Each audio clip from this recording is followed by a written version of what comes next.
Hello, welcome back to the Elite Hour. I'm Matt Johnson, and today we have a really inspiring story for you guys. An inspiring story, one woman's journey overcoming severe health, mental, physical, and emotional obstacles to become one of the most inspiring and positive people that I've ever had the privilege of knowing. And I have the privilege of saying that she's been a client of mine for the past 2 years. Her journey is just an amazing story of how we can view situations in different lights to really empower us to take the necessary action that we deem appropriate to become the person and become the presence and become the influence that we want to be on ourselves and also those around us.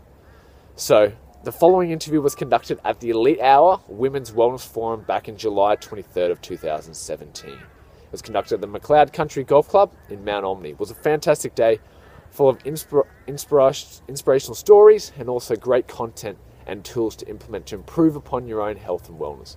Here's a little snippet of the day, which was conducted with an interview by myself with Christine. So without further ado, here is Christine's amazing story towards health and wellness. So as we mentioned, we started training together back October, a couple of years ago now. 2015. Yeah. So what brought you to coming to, because we train over at Eiffel Good at Middle Park, so what brought you along to that gym? Initially, we were training, a group of us were training at Curls at Mount Ommaney, and then after that, the gym owner decided to move, and then she moved to a location that was not very convenient for us at all. And then she also cut off her ties with Curls, and so that defeats the purpose. And after that, we decided to have a look around. And Prue, one of our group members, managed to find I Feel Good, and then after that we all went there, and then after that we all signed up. Yeah, that comes with a package. Yes, it does. Yeah.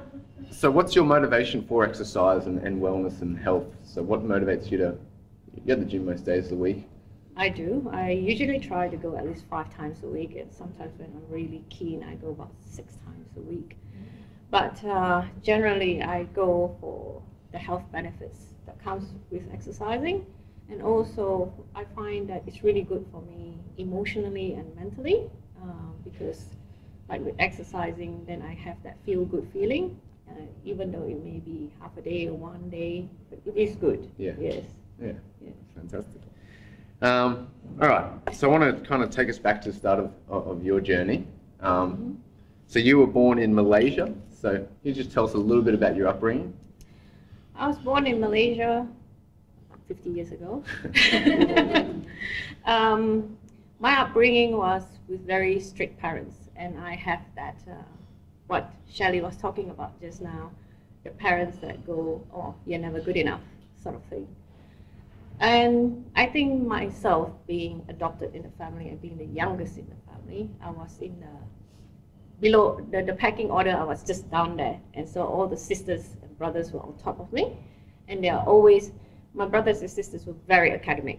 They were all professionals and whatnot, whereas I was the one who was running around the backyard, climbing trees, and if I have anything to dig, I'll dig, like that sort of thing. And so the feeling of being put down was more from my mom. Dad was okay. He was very easy and things were not, but I have that attitude, okay, if you think I'm not good enough, I'll find some other ways of being better. And so I was really good in physical stuff. So I was good in sports. And so I sort of dedicated myself to that. Yeah.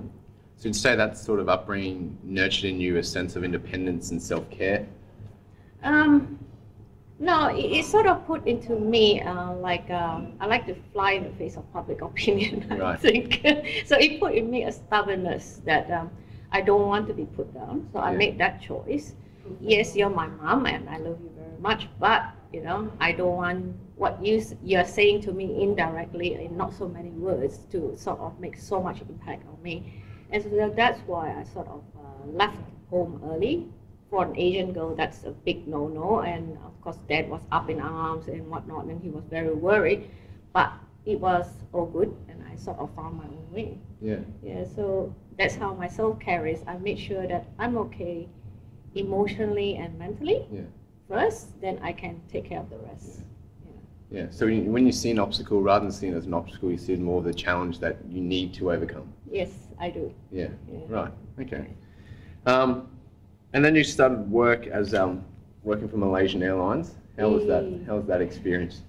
Oh, the work itself is great. You know, you go all over the world, you see things, and at that point of time, it was a good job because you're paid quite high, and compared to the rest of Malaysian workers, and we tend to spend at least 3 to 4 days in one destination. So I managed to see the world as such. But the workplace itself is very, very stressful. There's a lot of bullying, there's a lot of discrimination, and Ling Ling coming from Malaysia, she knows there's a lot of racial and religious discrimination, and being of Chinese ethnic origin, we are always classed as second class. And so we usually have to fight our way up the ladder if you're promoted. So it was hard, but again, it gave me a new facet to my character, so I became stronger. And so I managed to hold my own without having to kill anybody, which is good. And then I resigned 5.5 years later when I had Emily. Yeah. Yeah, well, that's one of the things that I admire about you is how you view things in such an empowering way. There's always different ways we can choose to view a situation, and you view it in ways that really empower yourself to take control of it, kind of internalize it, so that you can take the appropriate steps to really, Yes. I try to. I mean, it is hard work, and then sometimes you really have to make the conscious decision whether you want to have others impact on you negatively, or you look at the situation, study it, take a backward step, and then after that, change it. I think we can control our own reaction. We can't control how others react to us. We can't please everybody. We can only please ourselves. We can do what we can within our own strengths and limitations. So you had Emily in Malaysia? Or yeah, I had her in Malaysia. I had her in 1993. Yep. And I had Eugene here in Brisbane in 1999. Okay, so when did you move to Australia? In 2002. Okay. Okay. So what brought the move here to Australia? Basically, it came to being, again, an ethnic Chinese. I saw the education system, it was starting to sort of lean to one side, more biased to a certain ethnic group, and very challenging, whereby the children will not have a good balance in life. It will be all about studies and what they can do to keep up with the other Jonases. And so that's what I didn't want for my children. So I decided to make that choice and move over to Australia. Yeah. Okay. So you moved to Australia 2002. So you were here for a few years, and then you had what we'll call a life-altering event, to say the least, with your late husband. That did leave you in hospital for a lengthy period. It did. In 2005 November, we had a huge house fire. It was in the early morning of 19th November 2005. And because of that fire and trying to get the children out in the early morning hours, I sustained 35% intense heat burns. And I had a lot of wounds to my arms, cuts, deep cuts, and I think I had a cracked skull, concussion, and cracked eye socket. And Yeah. So, and that left you in hospital. How long were you in hospital for with that? I was in intensive care for about 3.5 weeks, and then after that I was in the burns unit for another 4 weeks, and after that I decided to discharge myself because I could not sit there for another day just looking at the clock tick by. It was driving me crazy. Through the weekdays it was fine because you had physios, you had the occupational therapists coming in, the doctors and nurses chatting with you, but during the weekend it was just you and your own mind, and it wasn't good. And sitting there and just mulling over things that was not happening and things like that. So I decided to discharge myself, and sort of, with the help of the medical stuff they did, and then I still came back to the hospital for all the rehab. But I think it helped me, you know, even though I was taken out of that, what the nurse was saying, a cocoon, a safe cocoon for me to help recover. But it helped me recover faster because I had, well, a goal, I would say, to meet. That means to get well for my children. Yeah. Because this stage, so your late husband passed away in that fire. He did. So you kind of had an extra reason outside of you. Well, we'll talk about that. So what was your reason, your main motivating to get out of hospital so quickly? The children. I think as mothers you would know that there's nothing about, you know, you would not do for your children. And so I nearly gave my life for them, and so that was great. Okay, I did that. But the thing is, after that, I had to make sure that I was okay for them, because it impacted them in a very deep sense, emotionally, mentally, everything. They lost everything that they have. They only had the clothes on their back when they left the house. And so I needed to make sure that they are okay. And I think their emotional and mental well-being was number one, because they were very displaced. When they visited me in the hospital, I could see it and I felt it, and it wasn't a good feeling for me as a mom because I couldn't be there to protect them. I mean, it came to a point whereby even my son was a bit afraid to hug me because I looked so different. You know, I looked so different, and he would not hug me. He would just say hi from far away, and he couldn't wait to get out of the hospital with the then carer, and that really broke my heart. And so that was the main motivation. Get out, get well for them. Yeah. So you kind of were able to categorize that. First and foremost, you had to get yourself better so that you could be the best mother you could be possible. Yes. Yeah. Yes. So it's kind of like primary goal of self-care, which in turn will later take care of your family. That's right. Which you promote too. Yeah, exactly. That's fantastic. Okay, so how do those injuries affect you in day-to-day life today at all? There are certain movements I can't do. I try to go back to yoga, which I have always been quite flexible, even though I was not a practicing yogi. But during rehab, it just dawned on me how much we just take our body for granted. I could not even open a sachet of sugar. I could not even lift a cup of tea. I could not even hold a spoon. And you had to rely on all these people to do things for you, even toileting and things like that. And one nurse actually lost her temper with me when I wanted to toilet myself, and I was still bedridden. And I think that was the most demoralizing treatment I have had. And it really made you less than a human being. And so because of that, I also told myself, you know, how fragile life is. So you have to take care of yourself, you know. And so through the pain and through all the rehab and all that, you just bite the teeth and take it and just do it. And so anyway, got better. But nowadays, yeah, there are certain things I wouldn't do so much. Like I wouldn't sit in the sun so much because of my grafting, which they have told me that I'm more prone to cancer. Certain stretches I can't do because one side is a bit tighter where my donor skin is, and yes, and some parts of my leg the skin is tighter because of all the grafting. But the thing is, if you stretch it, especially during the time of rehab, when, you know, even though it's very, very painful and you feel like your skin is going to tear, but you still do it, because during the rehab time was the most important. And so because of that, I still managed to do a lot of things today. So when you're going through rehab, was that in your mind already to think, all right, I've got to do these steps now to make sure 2, 3, 4, 10 years down the track, I'm able to still move, or was it more you were just focused on what's going to get me out of here faster? I think it was a very short-term goal at that point of time, because